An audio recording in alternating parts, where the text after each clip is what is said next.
Selamat datang dan selamat berjumpa kembali emak-emak di rumah dan kaulah muda-mudi seluruh tanah air tercinta yang setia bersama Dunia Entertainment.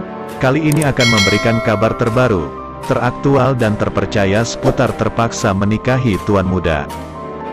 Pemeran utama sinetron TMTM, Alicia Rininta dan lawan mainnya Chris Lauren makin menunjukkan kemesraannya. Keduanya memang berperan sebagai sepasang suami istri dalam sinetron yang tengah naik daun tersebut. Karena tuntutan pekerjaan, Chris Lauren dan Alicia Rininta selalu terlihat romantis dan harmonis meski Alicia Rininta memiliki seorang suami dan 2 orang anak. Terkait hal ini, netizen pun dibuat penasaran bagaimana tanggapan Novian yang acap kali melihat istrinya bermesraan dengan lelaki lain. Terpantau dari akun Instagram @abinanlover, netizen menyinggung masalah kecemburuan saat suami pemeran Kinanti itu membuka sesi pertanyaan. "Mamau, kalau mama adegan mesra-mesraan pernah ada rasa cemburu gak sih?" katanya. Secara mengejutkan, Novian mengaku dirinya tidak pernah merasa cemburu jika istrinya tersebut bermesraan dengan Abimana. Bahkan ia mengaku sering meminta sang istrinya untuk lebih mesra jika dirasa adegan bermesraan dengan Abimana kurang greget. "Kalau kurang mesra malah aku suruh lebih mesra lagi," ucap Novian. Dengan penuh perasaan, Chris Lauren memijat kaki Alicia Rininta. Keadaan kaki Alicia Rininta ini cukup parah sehingga Chris Lauren terus memijat kaki istrinya ini. Alicia Rininta anggap pijatan Chris Lauren enak banget. Bahkan ia pun sampai-sampai memuji Chris Lauren. "Kamu pijatannya udah enak banget mas," kata Alicia Rininta. Seakan merasa ada yang aneh, alis mata Chris Lauren tiba-tiba naik. "Kenapa?" tanya Chris Lauren dengan sedikit gusar. "Udah enak pijatannya ah," goda Alicia Rininta. "Mau puji saya supaya saya pijat setiap hari?" tanya Chris Lauren yang sadar dikerjai istrinya. "Iya mau," timpal Alicia Rininta sambil senyum-senyum. Percakapan sebelum tidur antara Chris Lauren dan Alicia Rininta jelas membuat netizen senyum-senyum. Terpaksa menikahi tuan muda Senin tanggal 7 Maret tahun 2022. Menceritakan Kinanti dan Pak Herman mengagalkan pernikahan Sarah. Pada saat itu Kinanti yang mengetahui bahwa Sarah dan Dani akan menikah, dia pun pergi ke rumah Mama Marissa.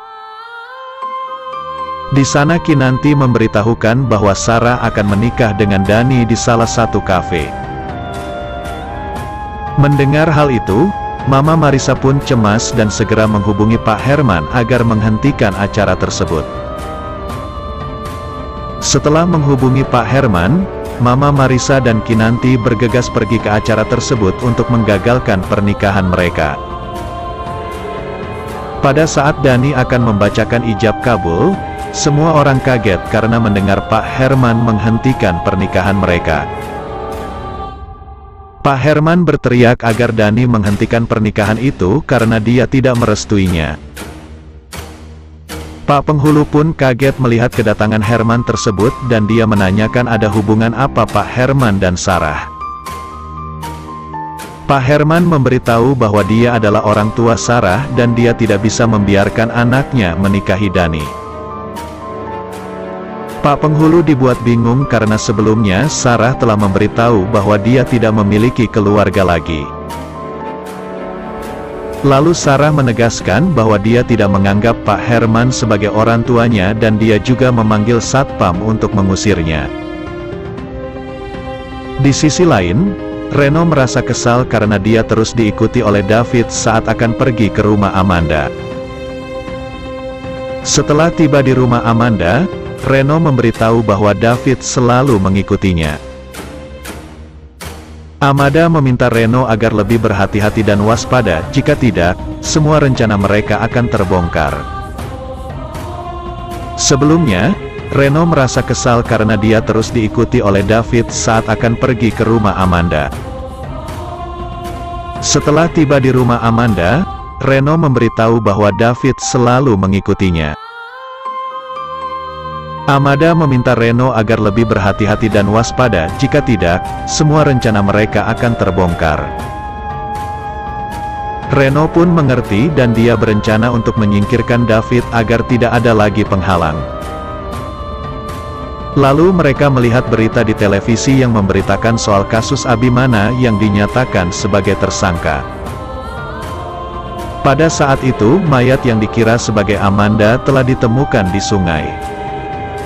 Sehingga Abimana ditetapkan bersalah. Amanda dan Reno menikmati hasil rencana licik mereka dengan gembira. Mereka mengingat saat-saat membuat rencana menjebak Abimana dan Kinanti. Di tempat lain, Abimana yang telah melakukan perawatan pasca tertusuk, dia pun kembali sadar dan dibawa ke tahanan. Saat tiba di tahanan, Abimana menanyakan mengapa Radit menusuk dirinya. Mendengar itu, Radit pun mengatakan kepada Abimana bahwa dia akan melakukan apa saja agar bisa balas dendam kepada Abimana. "Saya pasti akan melakukan apapun agar bisa balas dendam sama kamu," kata Radit. Demikianlah ulasan hari ini yang dapat Bang Mimin sampaikan buat fan-fan penggemar setia dunia entertainment yang baik hati. Jangan sampai terlewatkan fans-fans semuanya. Mohon maaf atas segala kekurangan. Dan terima kasih atas segala perhatiannya. Sampai jumpa di segmen berikutnya. Yuk, bye-bye.